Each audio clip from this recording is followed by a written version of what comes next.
Thinking, concept, and types. In the last few videos, we talked about perception a lot.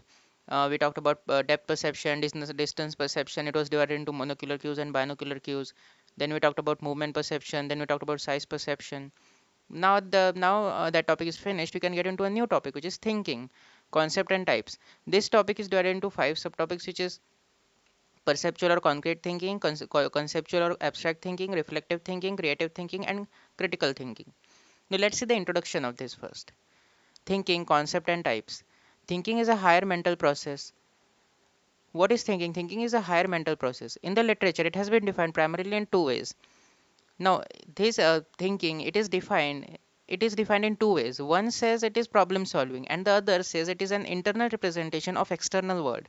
According to Garrett, 1968, thinking is a behavior which is often implicit and hidden and in which symbols are ordinarily employed. Now you have to remember the name and the year. Garrett, 1968. What did he say is that thinking is a behavior which is often implicit and hidden and in which symbols are ordinarily employed. Thinking is a behavior. He says thinking is a behavior, and yes, thinking is a behavior. We'll be seeing this in the further in the fifth point in the same slide in the fifth point. Thinking is a behavior which is often implicit and hidden, and in which symbols are ordinarily employed. Now, what is symbols? What does symbols refer here?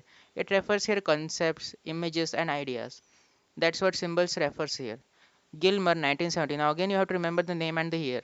Has defined thinking as problem-solving process in which we use ideas or symbols in place of overt activity.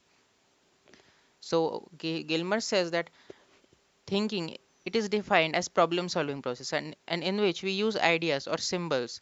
I just told you what symbols is in place of overt activity. Now what does overt mean? Overt means measurable or visible behavior. It is what overt means. Thus now let's see the fifth point. Thus thinking is a goal directed behavior, that is it occurs in some context only and does not occur randomly. From choosing a dress to wear to solving a mathematical problem, all activities involve thinking. So if you don't know about behavior, you might see a black pop up on the top of the screen, on the upper part of the screen. Uh, I made a special video about behavior in the past. I guess it has been 1 month, I guess, but I uploaded it a long time ago. So you can go and watch the video of behavior. There are different types of behavior, and goal-directed behavior is one of them. So if you don't know what behavior exactly is, I would recommend you to watch that video. That is a special video about behavior. Thus, thinking is a goal-directed behavior.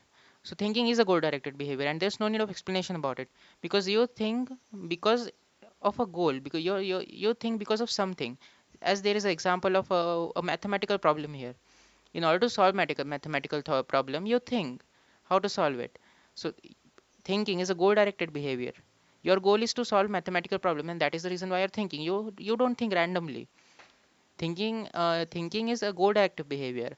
And also when you have to choose what dress to wear, your goal is to choose a dress to wear, and you think about it. Thinking is a goal directed behavior. Now let's get into the first topic. Now the thinking is divided into these five topics, which five subtopics which I just told you. The first one is perceptual or concrete thinking. It is the simplest form of thinking. You have to remember that it is this topic is, I mean, this part of thinking, this type of thinking, it is the simplest form of thinking, carried out for the perception of a concrete object. If you are asked to write four sentences on your favorite book, then the thinking you will be using is perceptual thinking. The first line is kind of a definition. It is the simplest form of thinking carried out for the perception of a concrete object. The second point, whereas it explains when does exactly this perceptual or concrete thinking happens. It gives you example of a book, a favorite book. Whenever someone tells you to write four sentences about your favorite book, the thinking you will do to write that, to write four sentences about your favorite book, will be concrete or perceptual thinking. Now let's get to the second one. Superior to percept. It is this conceptual or abstract thinking. This is superior to perceptual thinking. Perceptual thinking is the simplest form of thinking, and this type is superior to perceptual thinking. It involves using concepts, symbols, or language to solve a problem. Creative thinking. Thinking involved in, you might have heard creative thinking a lot of time. Thinking involved in creating new and novel ideas or objects.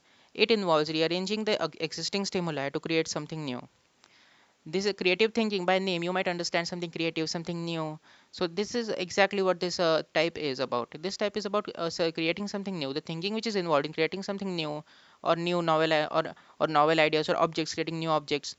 It is called creative thinking. It involves rearranging the existing stimuli to create something new.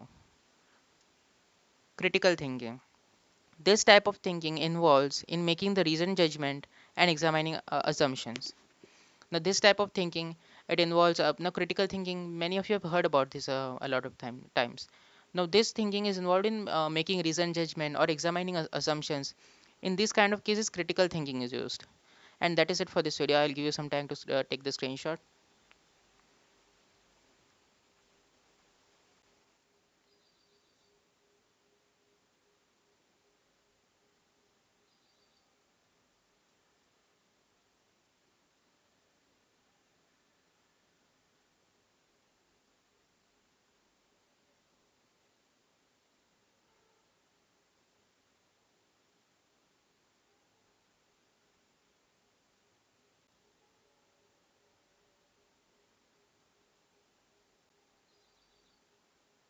Yes, and that is it for this video. And I would, as you know, I'm uploading videos for the next 30 days every day. So I would recommend you to subscribe to the channel and on the bell icon, because if you don't on the bell icon, you won't be notified. So please do subscribe and on the bell icon so you stay notified every day I upload the videos. And also like the video if you love the video. And I will meet you in the next video tomorrow. Until then, if you want to leave a like, you can leave a like.